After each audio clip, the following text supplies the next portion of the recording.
Ce livre est en vente sur Amazon, le lien est dans la description. N'hésite pas à te le procurer pour l'avoir toujours avec toi. Si tu aimes nos histoires, abonne-toi à la chaîne et active la cloche pour ne rater aucune nouvelle aventure. Ça aide énormément la chaîne à grandir et à créer encore plus d'histoires pour vous.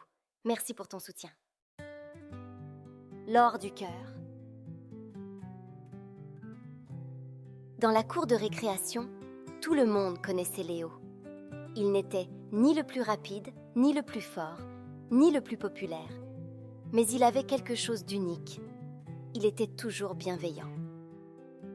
Lorsqu'un camarade n'avait pas de goûter, il partageait le sien, offrant même la plus grosse part. S'il ne restait qu'un seul ballon pour jouer, il le donnait à celui qui en avait le plus besoin. Et quand Paul oublia son devoir et risquait d'être puni, Léo lui recopia le sien.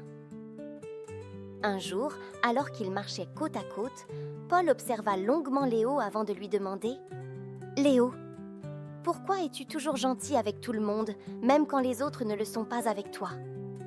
Léo haussa doucement les épaules, un sourire timide au coin des lèvres. « Parce que ça me rend heureux. » Paul resta silencieux. Il ne comprenait pas vraiment, mais quelque chose, dans la voix de Léo, le toucha profondément. Quelques jours plus tard, un cri retentit dans la cour. « Regardez, là, sous l'arbre !» Tous se précipitèrent. Au pied du grand chêne, une lueur dorée scintillait sous le soleil. « Une pièce d'or !» s'exclama Noé, les yeux écarquillés. « Elle est à moi, je l'ai vue en premier !» protesta Léa. « Non, c'est moi !» rétorqua Sarah. Chacun revendiquait la trouvaille, les voix s'élevant dans un tumulte d'excitation. Tous s'imaginaient déjà entourés de montagnes de jouets, de bonbons et de trésors inestimables. Tous, sauf Léo, qui se tenait en retrait, les mains dans les poches, un sourire discret aux lèvres. Paul le remarqua. « Léo, tu ne veux pas la pièce ?» Léo haussa de nouveau les épaules. « Elle rendra sûrement quelqu'un d'autre plus heureux que moi. » Paul fronça les sourcils, troublé. Pourquoi Léo réagissait-il toujours comme ça ? Finalement, ils décidèrent d'apporter la pièce à Madame Claire, leur maîtresse. Elle la prit entre ses doigts, fronça les sourcils en l'examinant attentivement, puis appela un ami collectionneur.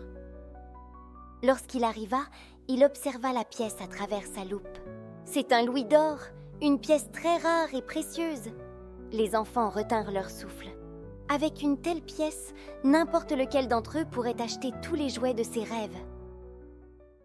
Et ce fut l'explosion. « Je l'ai vue en premier !» cria Léa. « Non, c'est moi !» répliqua Noé. « Mais c'est moi qui l'ai ramassé !» ajouta Paul. Les voix s'élevaient, les visages s'empourpraient, les cœurs battaient fort. Chacun avançait un argument pour s'approprier la pièce. Madame Claire demanda à tout le monde de se calmer. Mais soudain, Paul prit une grande inspiration et s'avança. « Je sais à qui elle doit revenir. » Les autres se turent et le fixèrent, curieux. Paul s'approcha de Léo et lui tendit la pièce, les yeux brillants d'émotion. « Elle est pour toi. » Léo recula d'un pas, surpris. « Moi ? Mais pourquoi ?» Paul serra la pièce dans sa main. « Parce que tu as toujours été là pour nous. Tu partages ton goûter, ton ballon, même ton devoir. Tu donnes sans jamais rien attendre en retour.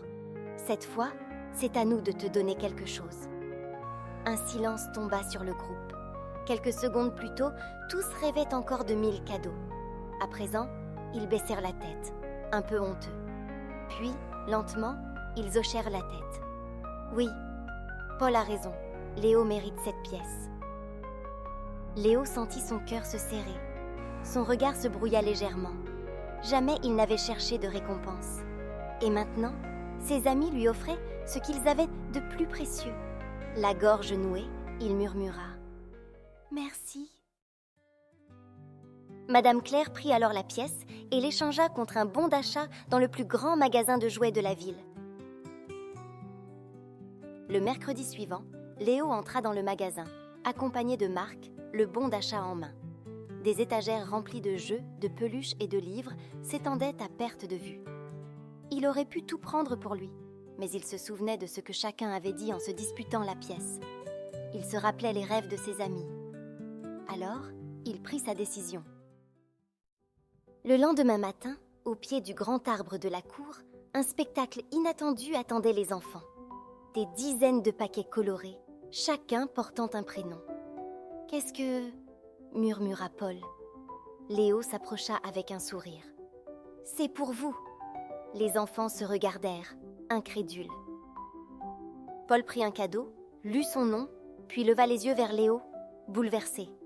« Tu as tout dépensé ? Pour nous ?» Léo hocha la tête. « J'ai écouté ce que vous vouliez. J'ai pensé que cette pièce n'appartenait à personne. Alors elle devait appartenir à tout le monde. » Paul déglutit, la gorge serrée. « Mais toi, tu n'as presque rien pris pour toi ?» Léo sourit. « Je n'ai pas besoin de beaucoup pour être heureux. Ce qui me rend vraiment heureux, c'est de partager. » Un frisson parcourut le groupe. Un silence chargé d'émotions s'installa. Puis, soudain, un cri jaillit. « Vive Léo !» Les enfants éclatèrent de rire, se précipitèrent vers lui et le serrèrent dans leurs bras.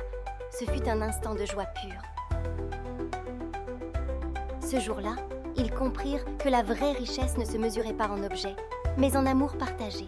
Et si Léo, qui avait déjà manqué de tant de choses, était capable de donner autant, alors eux aussi pouvaient apprendre à être généreux. Depuis ce jour, Léo était devenu un modèle pour tous. Et lorsqu'un camarade n'avait pas de goûter, tous les enfants lui offraient un morceau du leur. Rappelle-toi que la gentillesse n'est pas une faiblesse. Ne sois pas gentil en attendant quelque chose en retour.